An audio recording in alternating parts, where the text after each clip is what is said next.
Olá, olá, caro aluno, seja muito bem-vindo, é um prazer estar aqui com vocês. Meu nome é Luiz Lima e eu sou professor de Direito Administrativo aqui do Revisão Concursos, beleza? Meus caros, hoje eu venho dar um acalento, venho dar um oi para a galera que foi fazer a prova do mapa e se deparou com uma desorganização fora do comum que gerou aquele comunicado da ESAF alegando aí a anulação da prova e uma remarcação para provável data de meados de dezembro, não é isso? Olha só, não se preocupe com esse ato, você vai fazer o seu concurso. A gente sabe que muitos alunos vêm de longe para prestar essa prova e aí tem investimento com hotel, tem investimento com passagem, etc. Meus caros, infelizmente a tragédia já aconteceu, esquece isso e vamos tomar de proveito o seguinte: você já viu mais ou menos aí o que a ESAF vai cobrar de você, não já? Então vamos fazer o seguinte, nesse encontro aqui hoje, vamos elaborar as questões da minha matéria para você entender o raciocínio da banca, beleza?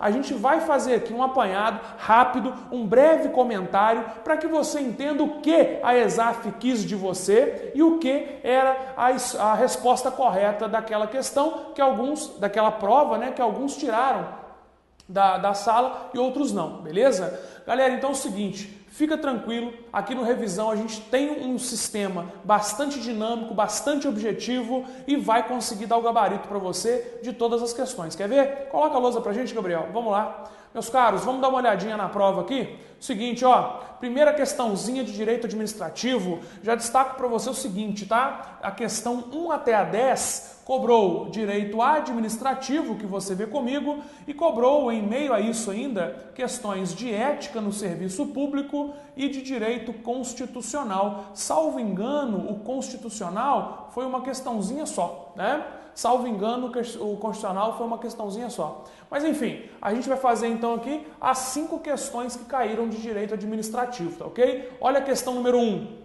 João José do Nascimento Silva, servidor público federal, recebeu ordem expressa de seu superior hierárquico imediato. Então ele recebeu uma ordem expressa do seu superior hierárquico imediato para destruir uma série de documentos ensejadores da abertura de processo administrativo disciplinar em desfavor do dirigente máximo do órgão público federal em que os dois servidores exercem suas atribuições funcionais. Observando as normas legais aplicáveis, o servidor João José do Nascimento Silva deve... Então, olha só, meus caros, sabe o que essa questão queria de você? Artigo 116 da Lei 8.112 de 90. Lá você encontra os deveres do servidor público federal. É o que ele deve fazer, ok? O que ele deve fazer? Ora, não se esqueça, esse ato aqui que foi pedido para ele fazer, destruir documentação, é um ato manifestamente ilegal. Manifestamente ilegal. Se o ato é manifestamente ilegal, diz o inciso 4 desse artigo 116 que é dever do servidor seguir as decisões dos seus superiores hierárquicos, salvo quando manifestamente ilegais. Diante disso, meus queridos, a conclusão é que ele deve descumprir a ordem. É que ele deve descumprir a ordem. E se ele deve descumprir a ordem, ora, você já tem uma luz aqui no seu gabarito. Letra A, cumprir a ordem de jeito nenhum, é uma ordem manifestamente ilegal. Letra B, de Bosque, cumprir a ordem recebida e levar o caso ao conhecimento de seu superior imediato? Claro que não. Ele não tem que cumprir uma decisão manifestamente ilegal. Letra C, descumprir a ordem recebida e levar o caso ao conhecimento do dirigente máximo do órgão em que exerce suas atribuições funcionais. Pessoal, a letra C seria um bom gabarito, mas eu vou demonstrar para você a resistência dela.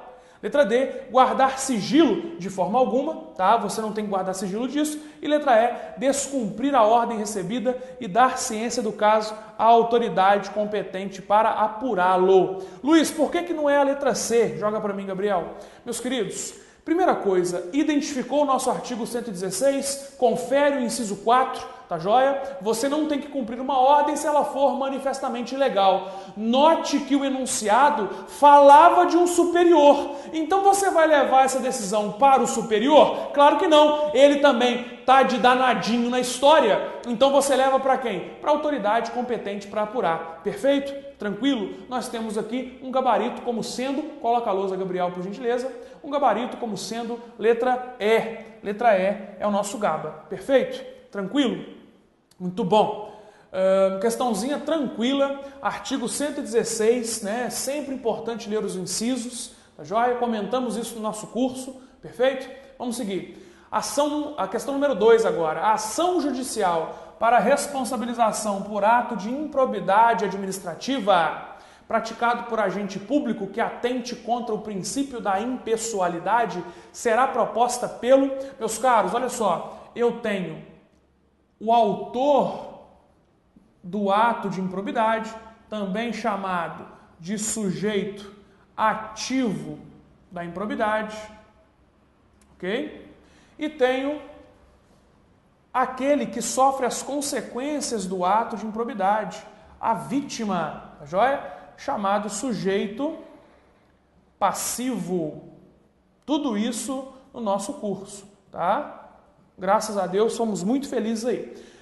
Lance seguinte, quem propõe esse tipo de ação? Quem propõe esse tipo de ação? Joga para mim, Gabriel. Meus queridos, é o seguinte, eu estou atentando aqui à Lei 8429, que é a Lei das Ações de Improbidade Administrativa. Naquela lei, pode propor a ação de improbidade administrativa quem? Ou o Ministério Público, que é o responsável por fiscalizar a ordem jurídica, ou então a pessoa jurídica que foi lesada. Exemplo. Vamos supor que o INSS tem algum desvio de dinheiro lá no INSS. O INSS, ele é a vítima. Quem pode entrar com uma ação para recuperar esse dinheiro? Ou o próprio INSS, ou então o Ministério Público, percebeu? Então, quem vai poder ingressar com esse tipo de ação é exatamente aquele ou que foi lesado, ou então o fiscal da ordem jurídica. Situação em que ele estará como autor do processo, tá? Que é o Ministério Público, ok? A lousa mais uma vez, Gabriel. Vamos lá. Então, meus caros, o nosso gabarito preliminar seria o Ministério Público ou a pessoa jurídica interessada. Luiz, algum outro órgão pode entrar? Até pode, mas de acordo com a nossa lei 8429, é somente Ministério Público ou pessoa jurídica lesada, pessoa jurídica interessada, ok? Segue comigo. Questão número 3, no processo administrativo no âmbito da administração federal, eu estou falando da Lei 9784 de 99, ok? 9784 de 99. O administrado será obrigatoriamente facultado, assistido por advogado. Errado, meus queridos. Ele será acompanhado de advogado, diz essa lei, facultativamente. Também vimos isso no nosso curso. E digo mais para vocês, comentei até da súmula vinculante número 5, que fala que a ausência de advogado em processo administrativo não anula esse processo, tá joia?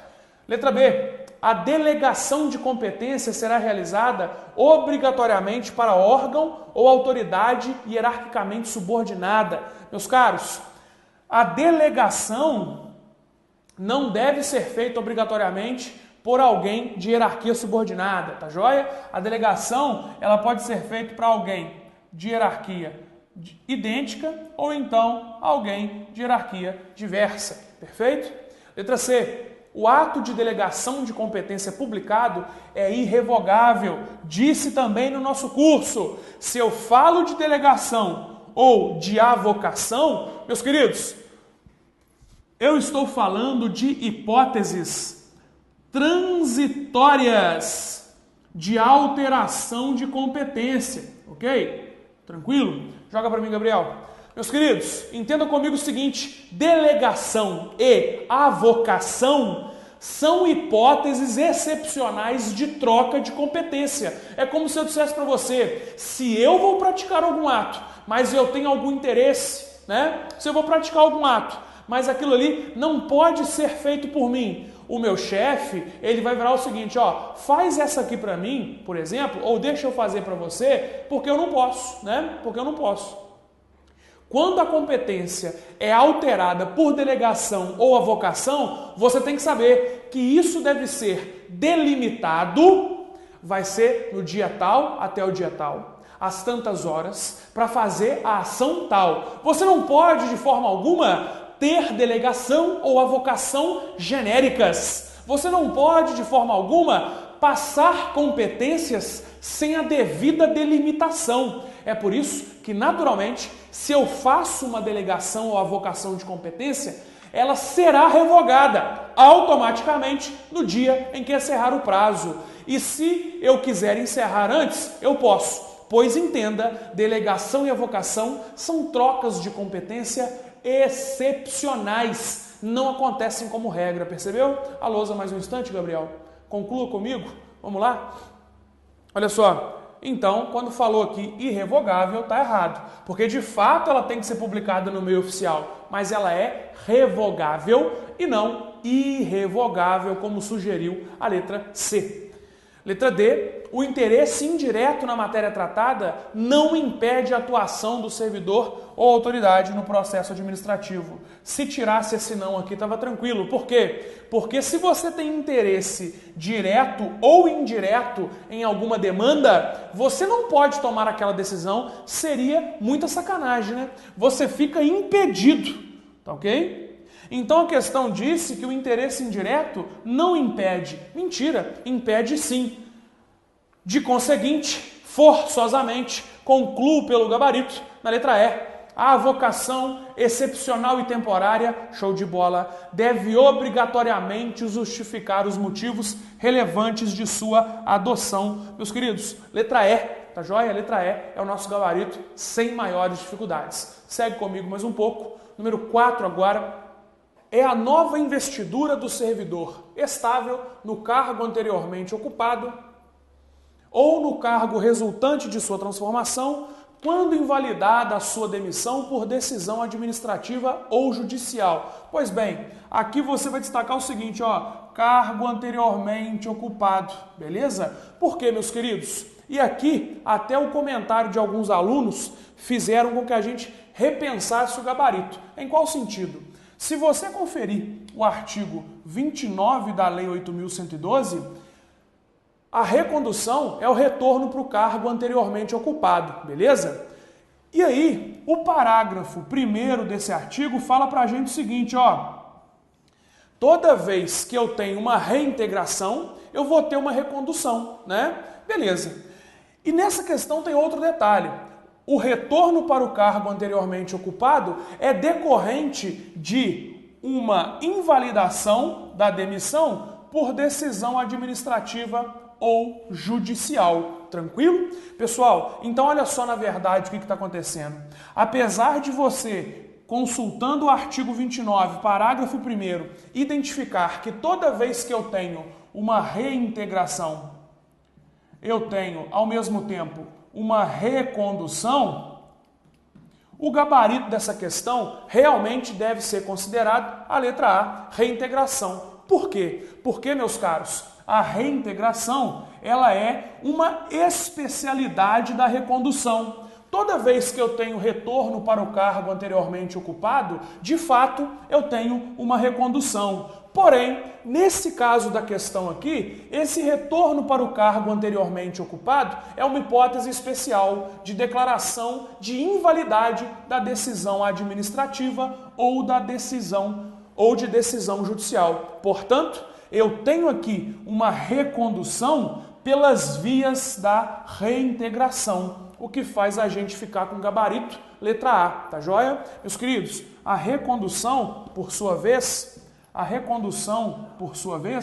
ela vai acontecer toda vez que eu tenho o retorno a um cargo anterior, fora das hipóteses de reintegração, ok? A reversão ocorre quando o servidor aposentado retorna para o cargo que ocupava, perfeito? E ainda, a readaptação, ela ocorre toda vez que o servidor sofre alguma limitação, seja física ou mental, e aí a administração que não conseguiu aposentá-lo tem que aproveitá-lo em um cargo mais simples, assegurado aqui a garantia de que a remuneração não vai baixar. E transferência, Luiz? Transferência tem lá no Estatuto dos Militares. Para nós aqui civis, não serve a transferência, pois existe tão somente a chamada remoção, que não poderia se enquadrar aqui porque não é uma hipótese de provimento. Tranquilo? Pessoal,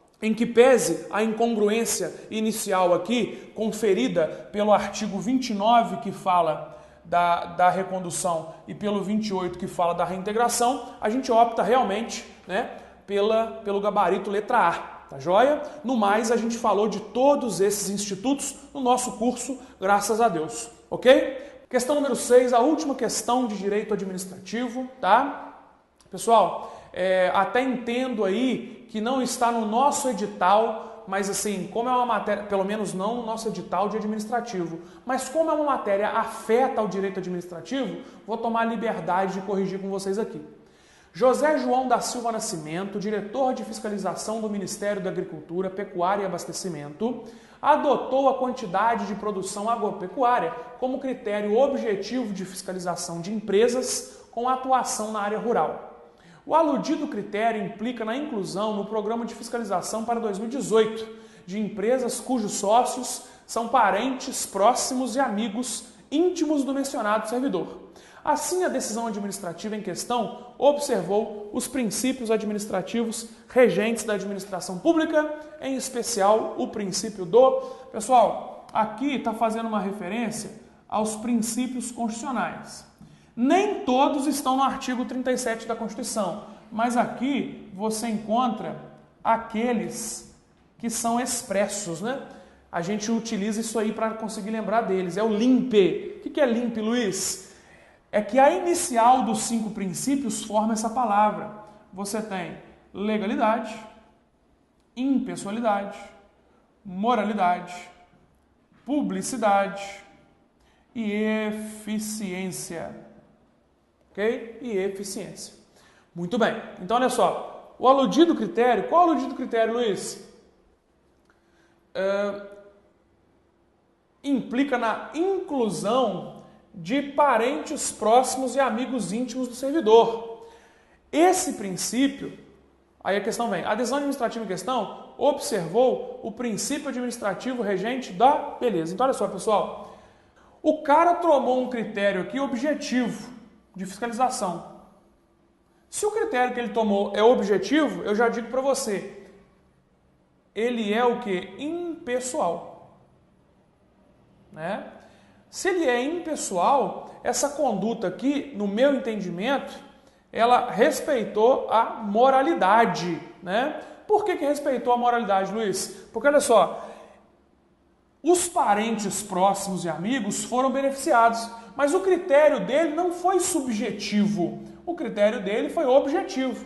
Se os parentes foram beneficiados, não tem problema nenhum, isso aí pode acontecer, né? Agora, o critério é objetivo. Isso, para mim, está vinculado ao princípio da moralidade, né? Para mim, é vinculado ao princípio da moralidade, ok? Tranquilo, então? Beleza, joga para mim, Gabriel. Pessoal, o lance é o seguinte, o pessoal do Revisão Concursos ficou solidário ao sofrimento de vocês que prestaram e que prestarão o concurso do mapa, e para isso fica aqui a nossa correção, e eu vou dizer uma coisa para vocês. É com muita felicidade, com muita firmeza de que a gente está fazendo um trabalho sério, todas essas questões foram abordadas no nosso curso aqui de Direito Administrativo, perfeito? Então, meus queridos, fica aí um convite para você entrar na nossa página do Revisão, para você entrar na nossa página do Face, para você curtir o nosso canal lá do YouTube, porque você vai ter muitas dicas para esse concurso em especial, tá joia? Ô Luiz, e agora? Será que eles vão cobrar a mesma coisa? Com certeza eles vão mudar a entonação do concurso, tá? Mas em qual sentido? Para mim, o que mais me chamou atenção foi a maneira bem distribuída com que eles cobraram as questões, tá? Nós temos lá a Lei 9784, a Lei 8.112 e a Lei 8429, que são, respectivamente, Processo Administrativo Federal, Estatuto do Servidor Público Federal e a Lei de Improbidade. Ou seja, para mim essas três leis voltam, tá? Só que aí ele deve cobrar algum prazo daquelas leis remanescentes que a gente também abordou com certa tranquilidade aí no curso, tá? Mas as outras leis, elas têm uma coisa muito peculiar, que é o prazo de 5 anos para você entrar com ações contra a administração pública ou punir algum servidor da administração pública. Então já digo para você o seguinte, a dica para sua próxima prova, se cair algum prazo, é chutar 5 anos. No que diz respeito a essas matérias que já foram cobradas, acho que elas voltam, tá? Acho que elas voltam. E aí, no que diz respeito à improbidade administrativa, eu acho que vai vir uma questão sobre sanções, tá? Quais são as sanções de improbidade administrativa? E são 6 as sanções de improbidade, tudo isso no nosso curso, tá joia? Acho também que a Lei 8.112 vai cobrar agora PAD, Processo Administrativo Disciplinar, ou então responsabilidades do servidor, tá joia? Mais uma vez, com muita tranquilidade, tudo isso no nosso curso. E a Lei 9784 não escapa muito disso aí não. Delegação de competência, avocação de competência, suspeição, impedimento, são coisas também sempre frequentes em concurso público, inclusive os da ESAF, tá ok? Então fica o convite, adquire o nosso curso aí, que é um curso enxuto, é um curso bastante filtrado, exatamente para em um tiro curto você receber as informações que precisa para arrebentar na prova, tá ok? Meus caros, todo sucesso do mundo para vocês, fiquem tranquilos, a ESAF, de um modo geral, é uma empresa muito séria e agora vai com certeza conseguir a elaboração de um concurso sem o sofrimento que foi esse aí, tá joia? Boa sorte para vocês, estamos à disposição e é aqui no Revisão que começa a sua aprovação, beleza? Um grande abraço, fiquem com Deus. A limitação, ela ocorre toda vez que o servidor sofre alguma limitação, seja física ou mental, e aí a administração que não conseguiu aposentá-lo tem que aproveitá-lo em um cargo mais simples, assegurado aqui a garantia de que a remuneração não vai baixar. E transferência, Luiz? Transferência tem lá no Estatuto dos Militares. Para nós aqui civis, não serve a transferência, pois existe tão somente a chamada remoção, que não poderia se enquadrar aqui, porque não é uma hipótese de provimento. Tranquilo? Pessoal, em que pese a incongruência inicial aqui, conferida pelo artigo 29, que fala da recondução, e pelo 28, que fala da reintegração, a gente opta realmente, né, pelo gabarito letra A. Tá joia? No mais, a gente falou de todos esses institutos no nosso curso, graças a Deus. Ok? Questão número 6, a última questão de direito administrativo, tá? Pessoal, até entendo aí que não está no nosso edital, mas assim, como é uma matéria, pelo menos não no nosso edital de administrativo, mas como é uma matéria afeta ao direito administrativo, vou tomar a liberdade de corrigir com vocês aqui. José João da Silva Nascimento, diretor de fiscalização do Ministério da Agricultura, Pecuária e Abastecimento, adotou a quantidade de produção agropecuária como critério objetivo de fiscalização de empresas com atuação na área rural. O aludido critério implica na inclusão no Programa de Fiscalização para 2018 de empresas cujos sócios são parentes próximos e amigos íntimos do mencionado servidor. Assim, a decisão administrativa em questão observou os princípios administrativos regentes da administração pública, em especial o princípio do... Pessoal, aqui está fazendo uma referência aos princípios constitucionais. Nem todos estão no artigo 37 da Constituição, mas aqui você encontra aqueles que são expressos, né? A gente utiliza isso aí para conseguir lembrar deles. É o LIMPE. O que é LIMPE, Luiz? É que a inicial dos 5 princípios forma essa palavra. Você tem legalidade, impessoalidade, moralidade, publicidade e eficiência. Ok? E eficiência. Muito bem. Então, olha só. o aludido critério, qual aludido critério, Luiz? Implica na inclusão de parentes próximos e amigos íntimos do servidor. Esse princípio, aí a questão vem, a decisão administrativa em questão observou o princípio administrativo regente da beleza. Então olha só, pessoal, o cara talento veio dar um oi para a galera que foi fazer a prova do mapa e se deparou com uma desorganização fora do comum que gerou aquele comunicado da ESAF alegando aí a anulação da prova e uma remarcação para provável data de meados de dezembro, não é isso? Olha só, não se preocupe com esse ato, você vai fazer o seu concurso, a gente sabe que muitos alunos vêm de longe para prestar essa prova e aí tem investimento com hotel, tem investimento com passagem, etc. Meus caros, infelizmente a tragédia já aconteceu, esquece isso e vamos tomar de proveito o seguinte, você já viu mais ou menos aí o que a ESAF vai cobrar de você, não já? Então vamos fazer o seguinte, nesse encontro aqui hoje, vamos elaborar as questões da minha matéria para você entender o raciocínio da banca, beleza? A gente vai fazer aqui um apanhado rápido, um breve comentário para que você entenda o que a ESAF quis de você e o que era a resposta correta daquela questão, daquela prova, né, que alguns tiraram da sala e outros não, beleza? Galera, então é o seguinte, fica tranquilo, aqui no Revisão a gente tem um sistema bastante dinâmico, bastante objetivo e vai conseguir dar o gabarito para você de todas as questões. Quer ver? Coloca a lousa pra gente, Gabriel. Vamos lá. Meus caros, vamos dar uma olhadinha na prova aqui? Seguinte, ó, primeira questãozinha de direito administrativo, já destaco para você o seguinte, tá? A questão 1 até a 10 cobrou direito administrativo, que você vê comigo, e cobrou, em meio a isso ainda, questões de ética no serviço público e de direito constitucional. Salvo engano, o constitucional foi uma questãozinha só, né? Salvo engano, o constitucional foi uma questãozinha só. Mas enfim, a gente vai fazer então aqui as 5 questões que caíram de direito administrativo, tá ok? Olha a questão número 1. João José do Nascimento Silva, servidor público federal, recebeu ordem expressa de seu superior hierárquico imediato. Então ele recebeu uma ordem expressa do seu superior hierárquico imediato para destruir uma série de documentos ensejadores da abertura de processo administrativo disciplinar em desfavor do dirigente máximo do órgão público federal em que os 2 servidores exercem suas atribuições funcionais. Observando as normas legais aplicáveis, o servidor João José do Nascimento Silva deve... Então, olha só, meus caros, sabe o que essa questão queria de você? Artigo 116 da Lei 8.112 de 90. Lá você encontra os deveres do servidor público federal. É o que ele deve fazer, ok? O que ele deve fazer? Ora, não se esqueça, esse ato aqui que foi pedido para ele encontra aqueles que são expressos, né? A gente utiliza isso aí para conseguir lembrar deles. É o LIMPE. O que é LIMPE, Luiz? É que a inicial dos 5 princípios forma essa palavra.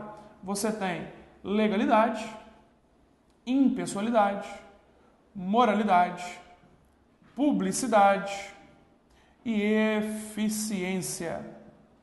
Ok? E eficiência. Muito bem. Então, olha só. O aludido critério, qual é o aludido critério, Luiz?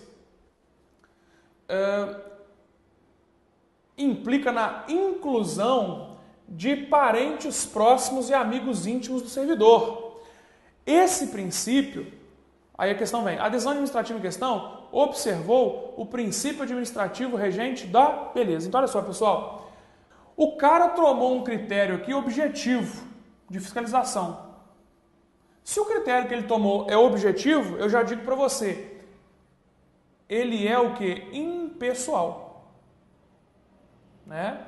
Se ele é impessoal, essa conduta aqui, no meu entendimento, ela respeitou a moralidade, né? Por que respeitou a moralidade, Luiz? Porque, olha só, os parentes próximos e amigos foram beneficiados, mas o critério dele não foi subjetivo, o critério dele foi objetivo. Se os parentes foram beneficiados, Não tem problema nenhum, isso aí pode acontecer, né? Agora, o critério é objetivo. Isso, para mim, está vinculado ao princípio da moralidade, né? Para mim, é vinculado ao princípio da moralidade, ok? Tranquilo? Então, beleza, joga para mim, Gabriel. Pessoal, o lance é o seguinte, o pessoal do Revisão Concursos ficou solidário ao sofrimento de vocês que prestaram e que prestarão o concurso do mapa, e para isso fica aqui a nossa correção e eu vou dizer uma coisa para vocês.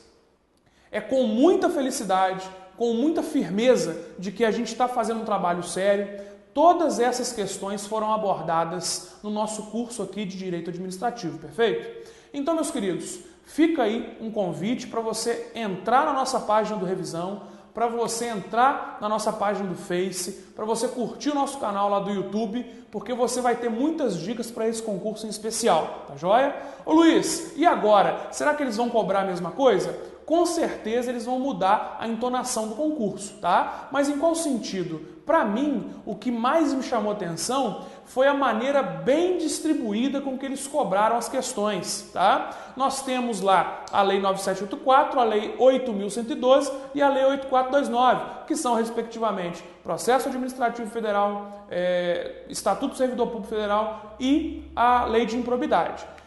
Ou seja, para mim essas três leis, situação em que ele estará como autor do processo, tá? Que é o Ministério Público, ok? A lousa mais uma vez, Gabriel.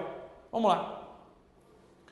Então, meus caros, o nosso gabarito preliminar seria o Ministério Público ou a pessoa jurídica interessada. Luiz, algum outro órgão pode entrar? Até pode, mas de acordo com a nossa lei 8429, é somente Ministério Público ou pessoa jurídica lesada, pessoa jurídica interessada, ok? Segue comigo.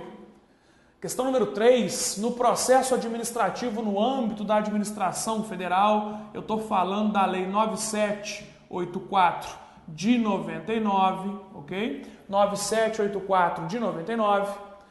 O administrado será obrigatoriamente facultado, assistido por advogado. Errado, meus queridos. Ele será acompanhado de advogado, diz essa lei, facultativamente. Também vimos isso no nosso curso. E digo mais para vocês, comentei até da súmula vinculante número 5, que fala que a ausência de advogado em processo administrativo não anula esse processo, tá joia? Letra B. A delegação de competência será realizada obrigatoriamente para órgão ou autoridade hierarquicamente subordinada. Meus caros, a delegação não deve ser feita obrigatoriamente por alguém de hierarquia subordinada, tá joia? A delegação, ela pode ser feita para alguém de hierarquia idêntica ou então alguém de hierarquia diversa, perfeito? Letra C. O ato de delegação de competência publicado é irrevogável. Disse também no nosso curso. Se eu falo de delegação ou de avocação, meus queridos, eu estou falando de hipóteses transitórias de alteração de competência, ok? Tranquilo? Joga para mim, Gabriel. Meus queridos, entendam comigo o seguinte, delegação e avocação são hipóteses excepcionais de troca de competência. É como se eu dissesse para você, se eu vou praticar algum ato, mas eu tenho algum interesse, né? Se eu vou praticar algum ato, mas aquilo ali não pode ser feito por mim, o meu chefe, ele vai virar o seguinte, ó, faz essa aqui para mim, por exemplo, ou deixa eu fazer para você, porque eu não posso, né? Porque eu não posso. Quando a competência é alterada por delegação ou avocação, você tem que saber que isso deve ser delimitado, vai ser no dia tal até o dia tal, às tantas horas, para fazer a ação tal. Você não pode deve fazer. Ora, não se esqueça, esse ato aqui que foi pedido para ele fazer, destruir documentação, é um ato manifestamente ilegal. Manifestamente ilegal. Se o ato é manifestamente ilegal, diz o inciso 4 desse artigo 116 que é dever do servidor seguir as decisões dos seus superiores hierárquicos, salvo quando manifestamente ilegais. Diante disso, meus queridos, a conclusão é que ele deve descumprir a ordem. E se ele deve descumprir a ordem, ora, você já tem uma luz aqui no seu gabarito. Letra A, cumprir a ordem de jeito nenhum, é uma ordem manifestamente ilegal. Letra B, de Bosque, cumprir a ordem recebida e levar o caso ao conhecimento de seu superior imediato? Claro que não. Ele não tem que cumprir uma decisão manifestamente ilegal. Letra C, descumprir a ordem recebida e levar o caso ao conhecimento do dirigente máximo do órgão em que exerce suas atribuições funcionais. Pessoal, a letra C seria um bom gabarito, mas eu vou demonstrar para você a resistência dela. Letra D, guardar sigilo de forma alguma, tá? Você não tem que guardar sigilo disso. E letra E, descumprir a ordem recebida e dar ciência do caso à autoridade competente para apurá-lo. Luiz, por que não é a letra C? Joga para mim, Gabriel. Meus queridos, primeira coisa, identificou o nosso artigo 116, confere o inciso 4, tá joia? Você não tem que cumprir uma ordem se ela for manifestamente ilegal. Note que o enunciado falava de um superior. Então você vai levar essa decisão para o superior? Claro que não. Ele também tá de danadinho na história. Então você leva para quem? Para a autoridade competente para apurar. Perfeito? Tranquilo? Nós temos aqui um gabarito como sendo, coloca a lousa, Gabriel, por gentileza, um gabarito como sendo letra E. Letra E é o nosso GABA. Perfeito? Tranquilo? Muito bom.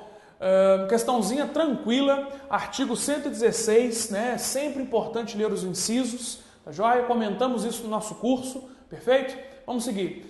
A questão número 2 agora. A ação judicial para responsabilização por ato de improbidade administrativa praticado por agente público que atente contra o princípio da impessoalidade será proposta pelo... Meus caros, olha só, eu tenho o autor do ato de improbidade, também chamado de sujeito ativo da improbidade, ok? E tenho aquele que sofre as consequências do ato de improbidade.